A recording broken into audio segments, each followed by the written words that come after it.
Hey guys, Asher coming at you today, Rain Shadow Legends. Welcome to the video. I'm glad to have you here today. Today it's time for Krisk the Ageless, one of the best Void legendaries in the game. If you're watching this video because you own Krisk, well, hats off. Congratulations. You have one of the best. First, a few shout outs to you guys. We have JH. Can we get a Krisk guide? I pulled him. I can't find any guides on him within the last 2 years. Seems like no one updates his guides. Well, that's what we're trying to do until 2 years from now when somebody's watching this video and you're like, dude, this is 2 years old. Darth Dominion, looking for some Krisk. Darth Dominion, Jesse, Mr. Comrade. We get Next Hatred. We get Tip, this person, and a lot more of you guys asking for a Krisk. So let's go ahead and take a look at the big turtle and see what makes him so special.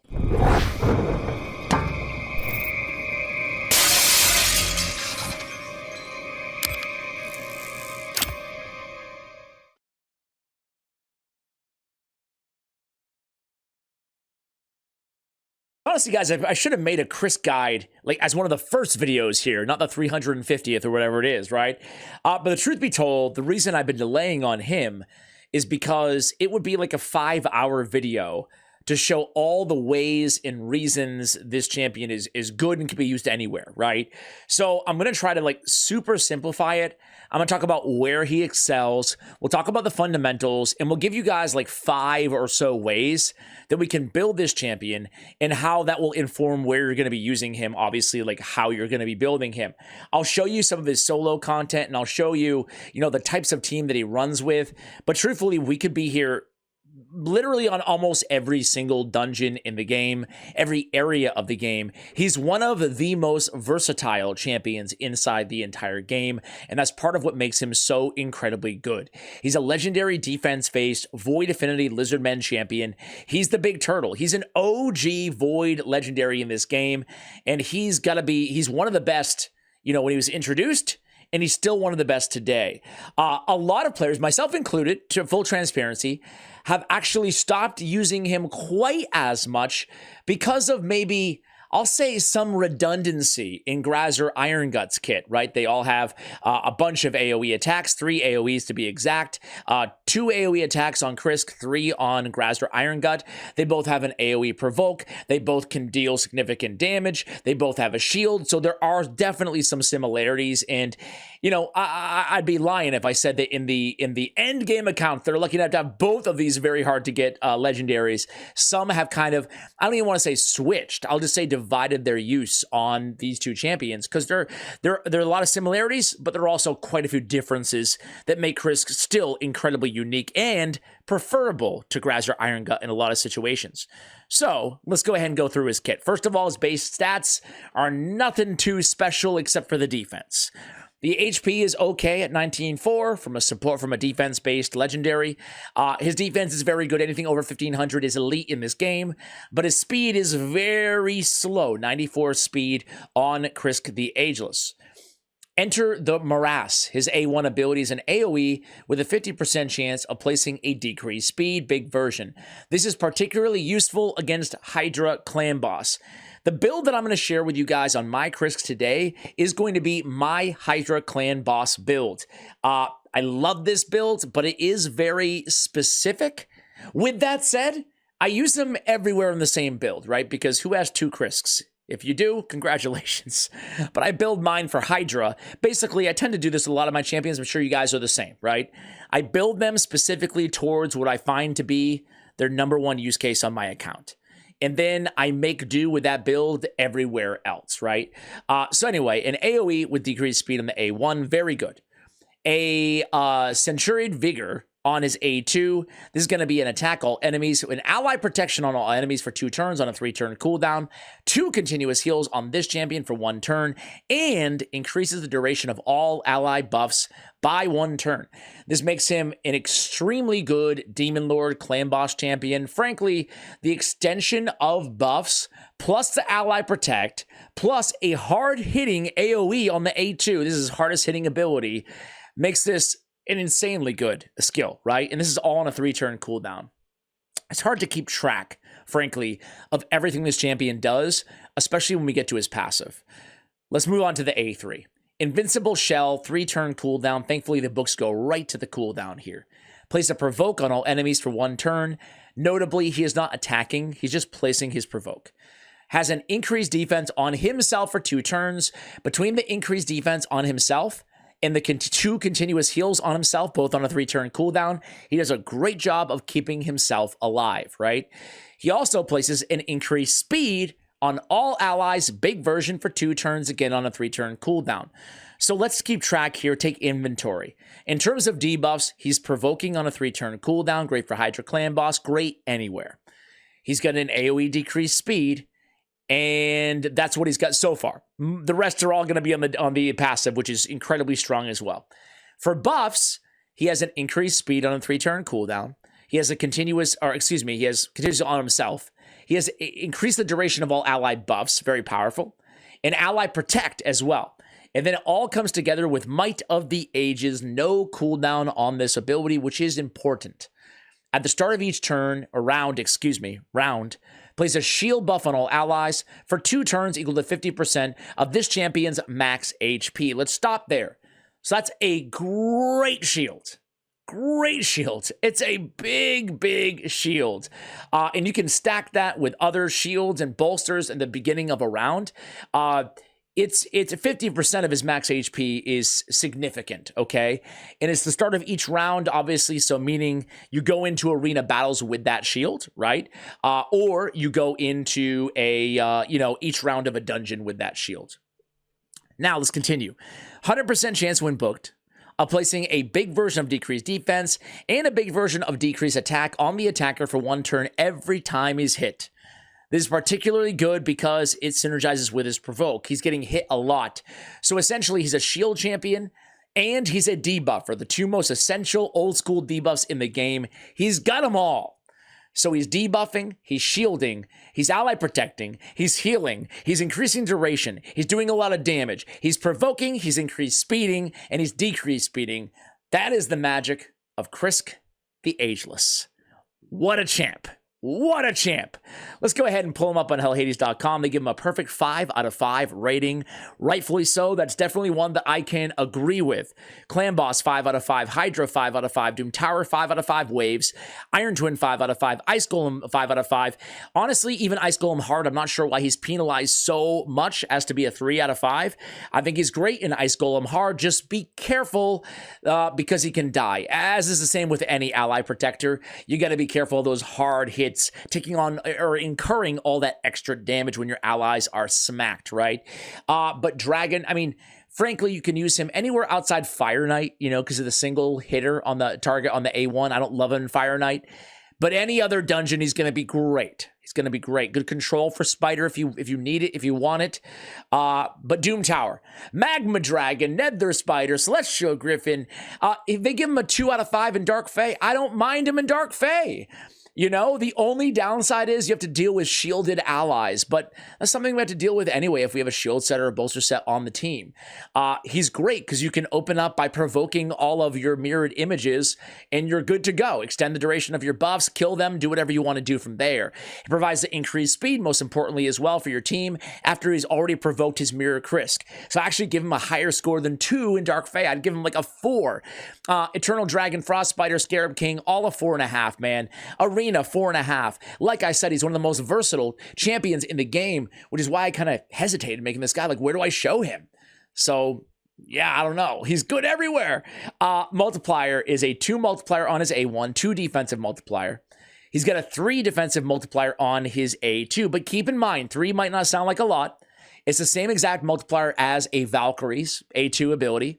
Like Valkyrie, similar to Valkyrie, not quite as much, but similar, his defense is so high that it scales so easily to get damage out of this guy. Now, back when he's introduced to the game, no one really talked about Krisk as a damage dealer.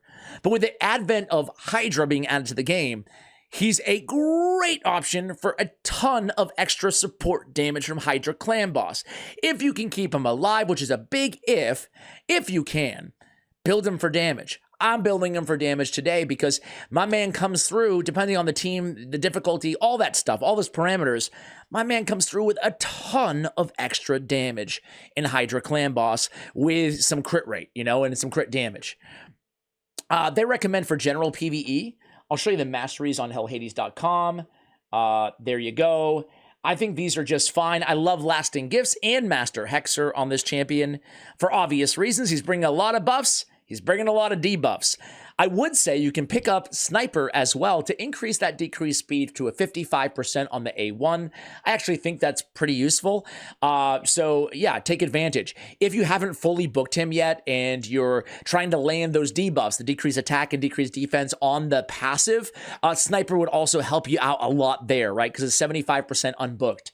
But I do really love him with War Master as a tier 6 mastery. For blessings, they recommend Brimstone, Cruelty, or Polymorph. I agree 100%.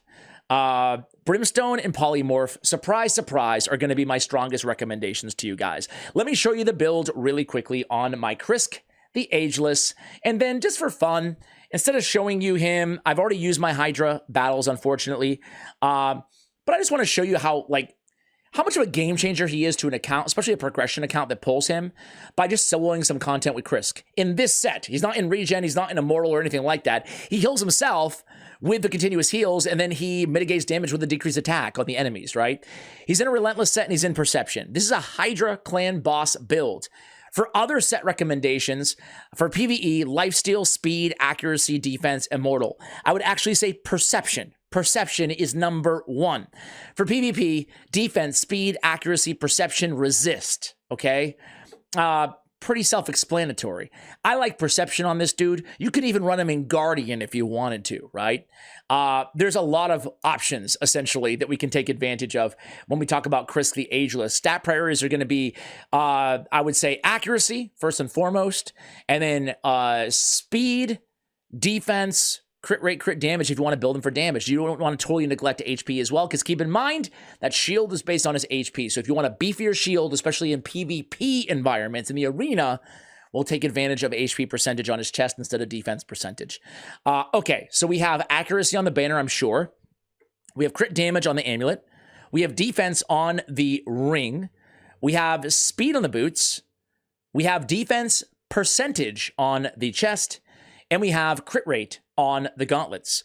So I have him built as a nuker, but not like in super endgame gear. You don't see endgame crit rate on the gauntlets. You want to go all out on the damage? Go ahead and throw my man into some crit damage instead and look for crit rate on the substats. So Brimstone as a blessing here, I think that's the way to go. We get, Smite. It's so powerful. It's so powerful. And he's a great candidate with AoEs everywhere. He's going to be landing that Smite pretty dependably. These are the masteries that I went with. I went with actually Retribution to get more counterattacks, right, from this champion. There's absolutely nothing wrong with going down the support tree as well. I also picked up like Solidarity. On the left-hand side, I did pick up Life Drinker as well to make sure that we're healing him along the way. I do have Cycle of Violence as well on this champion, or excuse me, Revenge. I think that's fine. That's totally fine. Getting back into more ally protections to help, help allies who need it can go a long way. I also have Blast Proof to mitigate AoE damage.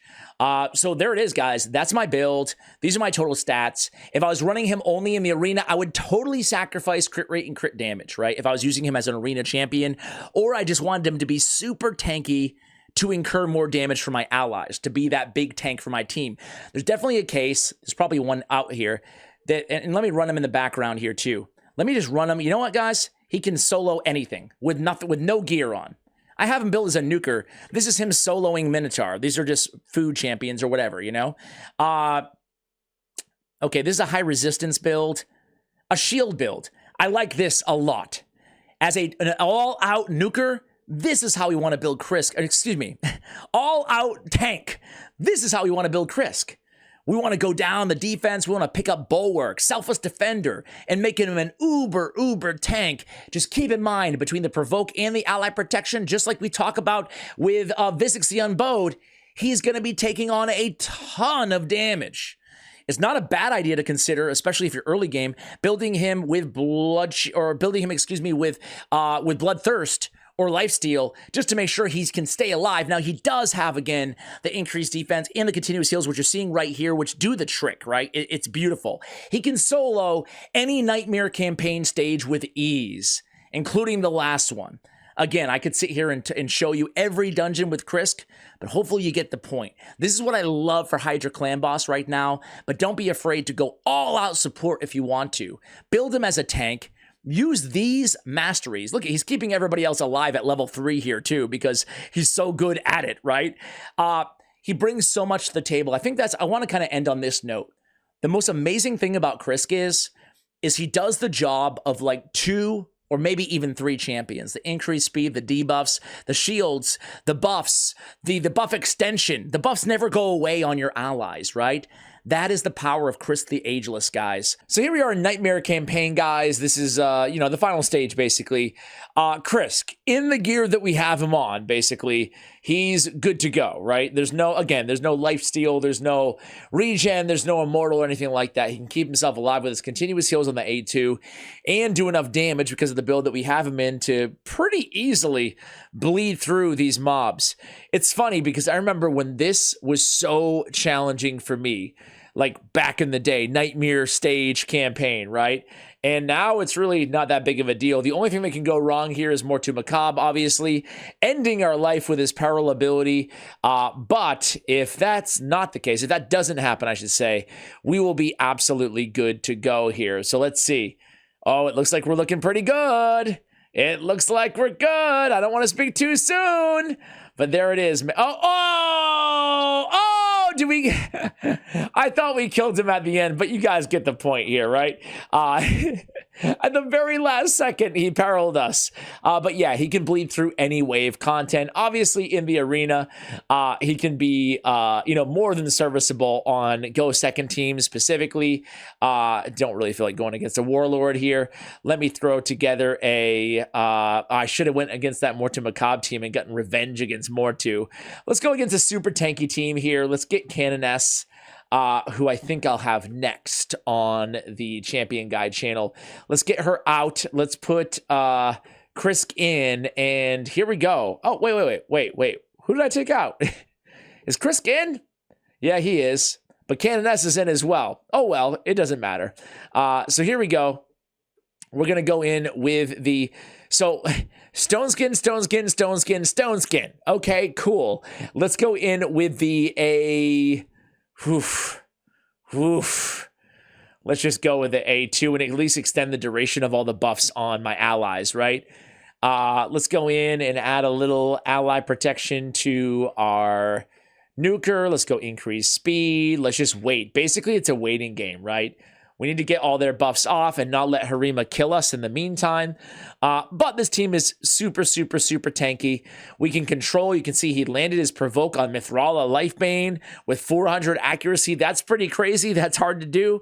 We also landed our Provoke on Stultus Dragonbane. Finally, we're getting those Provokes off the enemy team, off at least their nuker now. So now we can kind of get cooking here.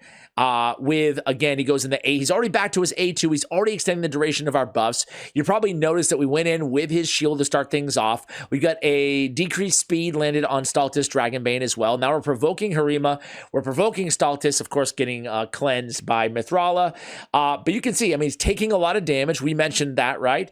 But then he just needs a turn for those continuous heals to proc. He's taking an extra turn. He's coming back. He's provoking. Just need a little bit more damage here. Ragash, we're counting on you, buddy. Going with that A2 right about now, please. There he is. Boom. And then Krisk comes in. Krisk takes another extra turn with a Relentless set. But you can see this team has really nice control between Ragash's stun and Krisk's provoke. We have them on, fairly close to lockdown support, despite them having a strong cleanser in Mithrala Lifebane as well. Listen, you're watching this video. Odds are you have Krisk the Ageless. Congratulations. You have your hands on a champion that is going to absolutely skyrocket your progression. I'm assuming some of you guys may have just pulled him, hence watching this video. Legitimately, congrats. You got your hands on one of the better champions inside the entire game. So versatile and so powerful. Guys, that's going to do it for the guide. Thank you so much for watching. And as always, take care, guys.